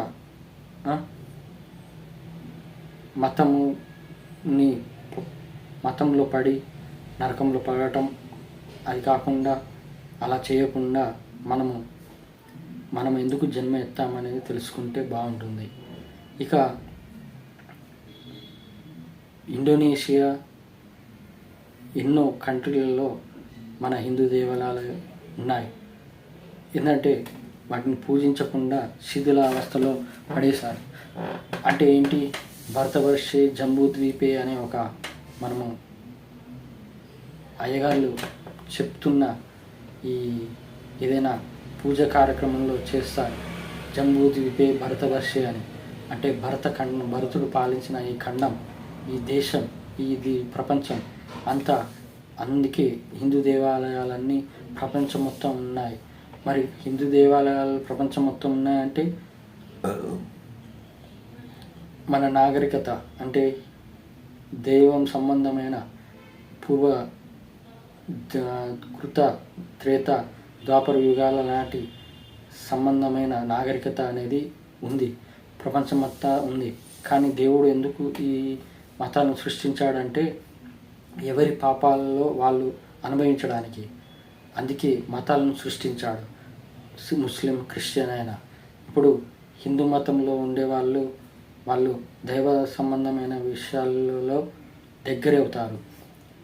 కానీ అందులో కూడా హిరణ్యకశిపులాగా నా దైవం గొప్ప అనే అహంకారంతో జీవిస్తూ, హిందువులలో కొంతమంది రాక్షసులు ఉన్నారు, దైవగుణంతో రాక్షస గుణం కలిగిన వాళ్ళు ఉన్నారు, దైవగుణం కలిగిన వాళ్ళు ఉన్నారు.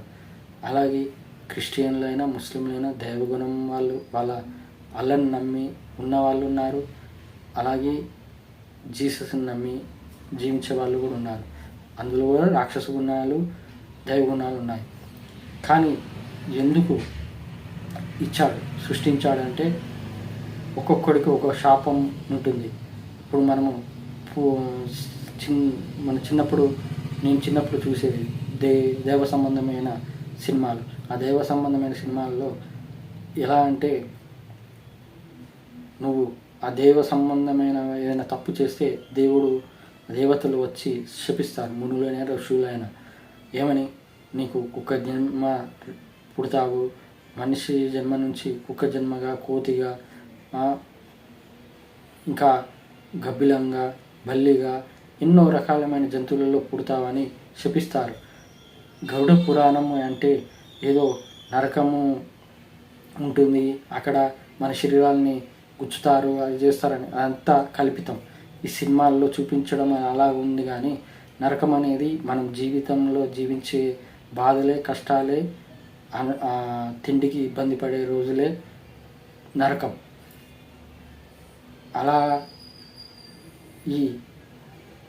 ఈ నరకం నుంచి మనం బయటపడడానికి మనము ఈ జన్మ ఏంటో తెలుసుకోవాలి. ఇలా ఈ మైండ్ డైవర్ట్ అవ్వడం అనేది జరుగుతుంది కలిమాయ వల్ల.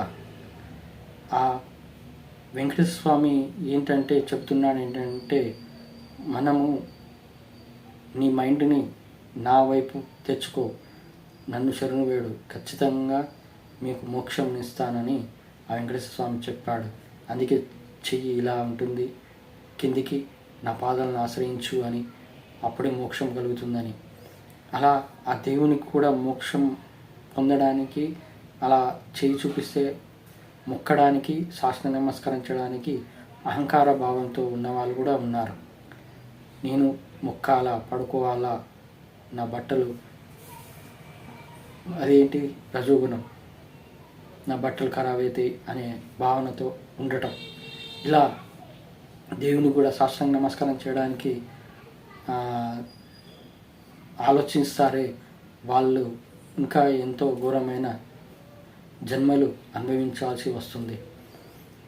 ఇక ఈ ప్రపంచంలో ఇంత రకరకాల మనుషులు ఉన్నారు, రకరకాల జీవితాలు నడుస్తున్నాయి. కానీ జన్మ రహస్యం తెలుసుకుంటే మారితే ఖచ్చితంగా ఏడుకొండల వెంకటేశ్వర స్వామి శరణు వేడినట్టే. ఏంటంటే నాకు జీవితంలో నేర్పిన పాఠాలు ఏంటంటే, నేను ఇంతకుముందు 2023లో వరకు నేను ఇతర మతాల వాళ్ళను, క్రిస్టియన్ అయినా ముస్లిం అయినా కానీ వాళ్ళను తిట్టకపోయినా కానీ వాళ్ళను దూషించకపోయినా కానీ నా మైండ్లో వీళ్ళేవో వేరే దేవుళ్ళు, వేరే మతాల వాళ్ళు అనే ఆలోచనతో ఉండేవాడిని.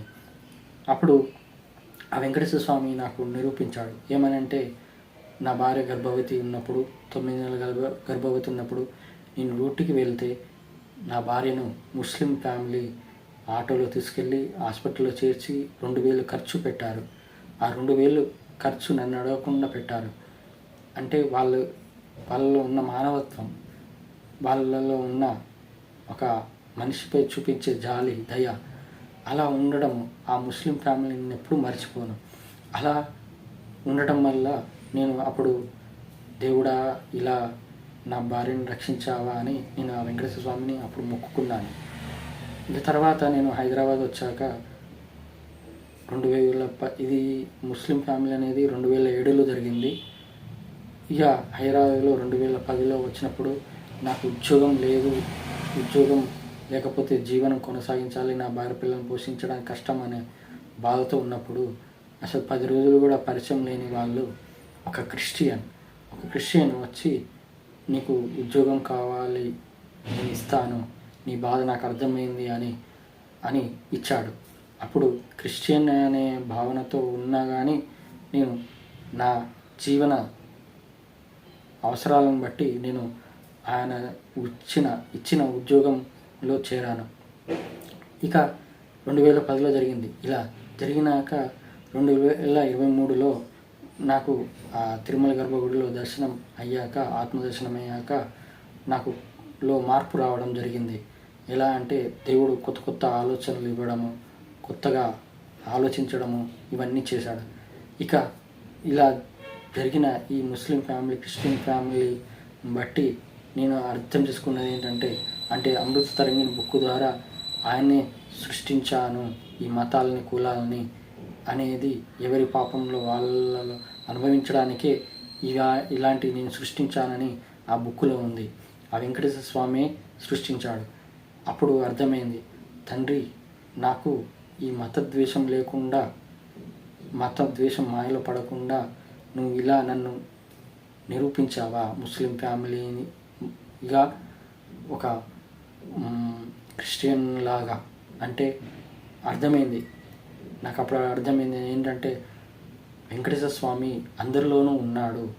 అది ఏ మతము, ఏ కులం అనే సంబంధం లేదు.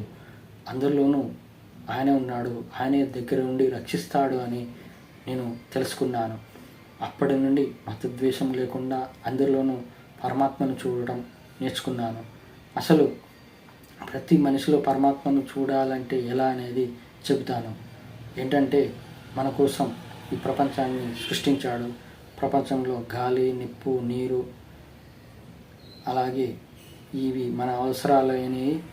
గాలి, నిప్పు, నీరు, అలాగే విద్యుత్, పెట్రోలు, డీజిలు, ఇవన్నీ భూమి నుండి వచ్చే వెజిటబుల్స్, తిండికి సంబంధించిన ఆహార పదార్థాలు, ఇవన్నీ ఆయన భూమి నుంచి సృష్టించాడు. ఇవి ఒకటైతే మనకు ఎదగడానికి, టెక్నాలజీ పెరగడానికి ఒక మనిషిని సృష్టించాడు. ఒక మనిషి ఎలా ఉపయోగపడ్డాడంటే, ఇప్పుడు నువ్వు ఉద్యోగం చేయాలంటే ఒక కంపెనీ ఉండాలి. ఆ కంపెనీ ఎలా ఉండాలి? అక్కడ ఒక మ్యానుఫ్యాక్చరింగ్ ప్రోడక్ట్ ఉండాలి. ఆ ప్రోడక్ట్ ఎలా ఉండాలి? ఎవరో ఒకరు సృష్టిస్తే కానీ రాదు. ఇప్పుడు సోలార్ కంపెనీ ఉంది. సోలార్లో మ్యానుఫ్యాక్చరింగ్, వాటికి సంబంధించిన ఐటమ్స్ అన్నీ ఎక్కడో ఏ దేశంలోనో, చైనా, జపాన్, సింగపూర్, ఎక్కడో దేశంలో, మన దేశంలో కానీ సృష్టించారు. అక్కడ ఎవరిని సృష్టించారు? మనిషిని సృష్టించారు. మనిషిని సృష్టించి మనకు ఒక ప్రోడక్ట్ ద్వారా మనకు ఒక కంపెనీ పెట్టేటట్టు చేశాడు ఆ దేవుడు వెంకటేశ్వర స్వామి. అలా చేసినాక మనకు ఒక ఉద్యోగాన్ని ఇప్పించాడు. ఉద్యోగం ఇప్పిస్తూ మన జీవనం కొనసాగించడానికి మనం ఆ ఉద్యోగం చేస్తూ ఉన్నాము. ఇలా బుల్లెట్ ట్రైన్ అయినా బ్రిడ్జిలైనా నీకు ఒక ఇల్లు కట్టాలన్నా ఒక మేస్త్రి కావాలి. ఆ మేస్త్రి కూడా సృష్టించింది ఆయన. ఇక మురికి నీళ్లు తీయడానికి, డ్రైనేజీ క్లియర్ చేయడానికి ఒక మనిషిని సృష్టించాడు. అంటే ఒక్కొక్క స్టేజిలో వాళ్ళ పూర్వజన్మ పాప పుణ్యాలను బట్టి ఒక్కొక్కరికి ఒక్కో రకంగా స్టేజిలో ఉంచాడు. బిచ్చగాడు నుంచి మొదలు పెడితే, గుడి ముందు అడుక్కునే బిచ్చగాడి నుంచి మొదలు పెడితే బిలియనీర్ వరకు ఒక్కొక్క స్టేజ్లో ఉన్నాయి. అంటే ఆ దేవుడు సృష్టించాడు. అంటే నేనేమంటున్నానంటే ఇప్పుడు నేను ఉద్యోగం చేస్తున్నాను. నన్ను ఆ ఉద్యోగం చేయడానికి కారణం ఒక కంపెనీ కారణం. ఆ కంపెనీ కారణం ఎవరు? ఆ కంపెనీ ఎండి. ఆ కంపెనీ ఎండిని ఎవరు సృష్టించారు? ఆ దేవుడు సృష్టించాడు. ఆ దేవుడు ఆయనకు ఎలా ఒక జ్ఞానాన్ని ఇచ్చాడు? ఈ కంపెనీని నడపడానికి, డబ్బులు సంపాదించడానికి, అందరినీ ఉద్యోగాలు ఇప్పించడానికి. ఇలా ఏదో ఒక రకంగా ఎవరునో ఒక రకంగా ఒక జీవితాన్ని అలా కలిపేసి వాళ్ళ జీవనాన్ని కొనసాగిస్తున్నాడు వెంకటేశ్వర స్వామి. కానీ ఇందులో మాయలను తెలుసుకోకుండా అహంకారంతో, ఈర్ష, ద్వేషం ఇలాంటివి ఉండటం వల్ల వాళ్ళు ఒక మాయలో పడిపోయి పాపములు చేస్తూ, అధర్మంగా జీవిస్తూ, పాపములు చేస్తూ అలా వాళ్ళు జన్మ చక్రంలో పడుతున్నారు. మరి ఇలా కాకుండా ఉండాలంటే ఏం చేయాలి? నేను చెప్పినట్టు నిజమైన నాయకుడు ఉండాలి. నిజమైన నాయకుడు ద్వారా ఒక ఊరు బాగుపడాలి. ఊరిలో ఒక చదువుని, ముఖ్యంగా గవర్నమెంట్ స్కూలు ఏర్పడాలి. ఆ గవర్నమెంట్ స్కూల్లో ఎలా ఉండాలి? వాళ్ళు చదువుకునే స్థాయికి అన్ని మౌలిక వసతులు అన్నీ ఉండేటట్టు చేయాలి. అప్పుడు ఎలా అంటే ఊరిలో ఉన్న ప్రజలందరూ స్వార్థం లేకుండా మా పిల్లలు అనే భావనతో వాళ్ళు డెవలప్ కావడానికి, వాళ్ళు నా ఆస్తులు అనే మూట కట్టుకోవడానికి కాకుండా నిస్వార్థంగా వాళ్ళు ఆ డొనేషన్లు ఎలా ఇస్తారో ఇక్కడ గవర్నమెంట్ స్కూలు చేయడానికి డొనేషన్ లాగా ఏర్పాటు చేయాలి. ఇలా ఒక గవర్నమెంట్ స్కూలు ఒక్కొక్క ఊరిలో వాళ్ళు డెవలప్ చేసుకుంటే అప్పుడు ప్రైవేట్ స్కూళ్ళు ఉండవు. ప్రైవేట్ స్కూళ్ళకు లక్షలు పోయనక్కర్లేదు. అలా గవర్నమెంట్ స్కూల్లో చదువుకున్న వాళ్ళు ఎంతో అబ్దుల్ కలాం లాంటి వాళ్ళు తయారవుతారు, శాస్త్రవేత్తలు తయారవుతారు ఎంతోమంది. కానీ ఇలా గవర్నమెంట్ స్కూళ్ళు బాగు చేయకుండా ప్రైవేట్ హాస్పిటళ్ళకు ఇలా మీరు వెళ్తే ఇక బాగుపడేది ఎప్పుడు? అందుకే చదువు గవర్నమెంట్ స్కూల్తో ఉండాలి, వైద్యం గవర్నమెంట్ హాస్పిటల్తోటే ఉండాలి. అసలు ప్రజాప్రభుత్వం అంటే ప్రజలు ఎన్నుకున్నది, ప్రజలు నడిపించేదే. ఒక రాజకీయ నాయకుడు చెప్పేది కాదు. ఒక నిజమైన నాయకుడిని ఎంచుకొని ప్రజలు ఆ నిజమైన నాయకుడికి ప్రాబ్లమ్స్ చెప్తే ఆ నిజమైన నాయకుడు వాళ్ళ ప్రాబ్లం తీర్చడానికి ఆలోచించడం. ఐఏఎస్, ఐపీఎస్లు అవుతారు. కానీ ఇప్పుడు ఎలా ఉంది? అందరికీ సలాములు, నమస్తే పెట్టడమే సరిపోతుంది. ఎందుకంటే రాజకీయ నాయకుడికి పదవికి వంగి దండాలు పెట్టడం. కానీ ఐఏఎస్, ఐపీఎస్లు ఎందుకు అయ్యారు? ప్రజల్లో ఏ ఊరిలో ఎలా మౌలిక వసతులు అవసరము, ఏ ఊరికి ఏమి డిమాండ్, ఏది అవసరం అనేది వాళ్ళకి తెలుస్తుంది. ఎంత నీరు, ఎంత ప్రాజెక్టులు, ఇవన్నీ వాళ్ళకి తెలుస్తుంది. ఎందుకంటే ఐఏఎస్, ఐపీఎస్ అవ్వడం అనేది ఈజీ కాదు. అలాంటి వాళ్ళ చదువుకున్న జ్ఞానాన్ని తొక్కిపడేస్తున్నారు రాజకీయ నాయకులు. మరి ఇలాంటి జీవితాన్ని కొనసాగిస్తున్నారు. ఇక ఇలా ఇలా ఉండటం వల్ల మన ఫ్యూచర్ జనరేషన్ కూడా చెడిపోతుంది. ఇలా కాకుండా మనము మారాలి, భగవద్గీత ప్రకారంగా నడుస్తూ భగవద్గీత ప్రకారం మనలో పరమాత్మను తెలుసుకొని శక్తిని తెచ్చుకోవాలి. ఇక నేను ఏమి చెప్తున్నానంటే, ఒక ఊరు బాగుపడితే ఆ పక్కన మండలం బాగుపడుతుంది, మండలం బాగుపడితే రాష్ట్రం బాగుపడుతుంది, జిల్లా బాగుపడుతుంది, తర్వాత రాష్ట్రం బాగుపడుతుంది. రాష్ట్రంని చూసి పక్క రాష్ట్రం వాళ్ళు చేస్తే అప్పుడు దేశం మొత్తం బాగుపడుతుంది. ఆ దేశాన్ని చూసి నెక్స్ట్ వేరే దేశాలు కూడా ఆలోచించి మారితే వాళ్ళు కూడా ప్రపంచం మొత్తం మారుతుంది. అందుకే ఒక్క మనిషి ఆలోచిస్తే ప్రపంచం మార్చడానికి ఆ ఒక్క మనిషి చాలు. అందుకే నేను ఏమంటున్నంటే, ప్రపంచ ప్రజలు మారాలి, ప్రపంచ సుభిక్షంగా ఉండాలంటే ఖచ్చితంగా ఈ వీడియోలు చెప్పినట్టు చెయ్యాలి. ఇది మీకు ఈ వీడియో చెబితే వింటారు, కొంతమంది వింటారు, కొంతమంది వినరు. కానీ వినని వాళ్ళు ఏంటంటే వాళ్ళ కర్మ అనేది మంచి కర్మ, చెడు కర్మ ఉంటుంది. చెడు కర్మ వల్ల వాళ్ళు అటు పాపంలో పడిపోతారు. అది మంచి కర్మ అయితే నా వీడియోలో చూస్తారు, వాళ్ళు దైవ వెంకటేశ్వర స్వామి దగ్గరికి చేరుకుంటారు. ఇలా నేను చెబుతున్నాను, ఆ వెంకటేశ్వర స్వామి మిమ్మల్ని మార్చడానికి నన్ను ఏ విధంగా అయినా నిరూపిస్తాడు, నేనేంటో నిరూపిస్తాడు, నాలో ఉన్నది ఆయనే అని నిరూపించే రోజు వస్తుంది ఖచ్చితంగా. ఇక అర్థం చేసుకుంటారని, నేను చెప్పేది అర్థమైందని తెలుసుకుంటున్నాను.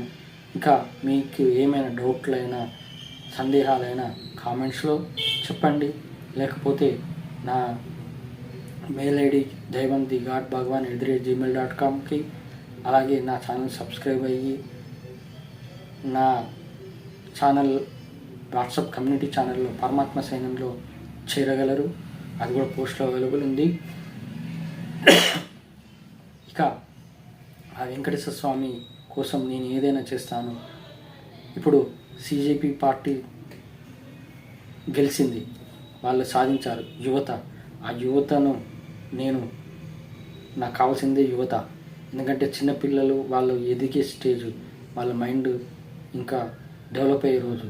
ఇక పెళ్లి చేసుకొని పెద్దోళ్ళు అవుతారే, వాళ్ళైతే స్వార్థంగా జీవించే వాళ్ళే.